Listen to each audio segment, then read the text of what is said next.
Varanasi railway station ఇది. ద్వాదశ జ్యోతిర్లింగాలలో 9వ జ్యోతిర్లింగమైన కాశీ విశ్వేశ్వరుడి ప్రధాన ఆలయం. గర్భగుడిలో ఉన్న శివలింగం. అష్టాదశ శక్తిపీఠాల్లో కాశీ విశాలాక్షి, కాశీ క్షేత్రానికి రక్షకుడు కాలభైరవుడు, దిండి గణపతి. కాశీ ఆలయానికి అత్యంత సమీపాన 6 కిలోమీటర్ల పొడవున 84 ఘాట్లలో ప్రవహించే, సమస్త జీవులకు మోక్షాన్ని ప్రసాదించే అత్యంత పవిత్రమైన గంగానది ఇది. ఇవన్నీ కలిసి ఉన్న పవిత్రమైన ఏకైక క్షేత్రం కాశీ. ఇక్కడ శివుని నివాస స్థలము.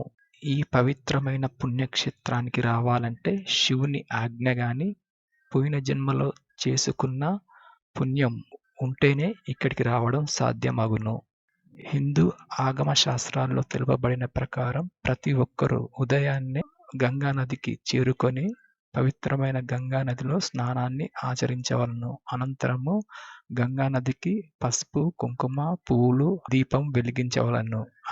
గంగానదికి ఆనుకొని ఉన్న వివిధ ఘాట్లలో ఋషులు, మునులు, పీఠాధిపతులు స్థాపించిన శివలింగాలు ఉంటాయి.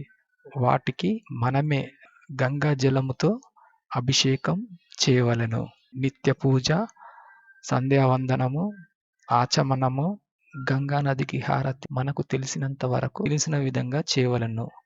అనంతరము గురుపదేశం చేసిన మంత్రాలు కానీ, అష్టోత్తరాలు కానీ, పంచాక్షరి మంత్రాన్ని గంగానది ఒడ్డున ధ్యానం చేయవలెను. శివానుగ్రహము త్వరగా కలుగును. కోరిన కోరికలు త్వరగా సిద్ధించును.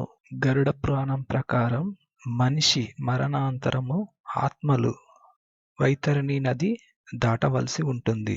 వైతరణి నది యమధర్మరాజు రాజ్యానికి దగ్గరలో ఉంటుంది. ఇక్కడ పాపకర్మలను నిర్దేశించి వాటికి శిక్షలు అమలు చేసేది ఇక్కడే. అనంతరము స్వర్గానికి చేరుకునే దారి కూడా వైతరణి నది.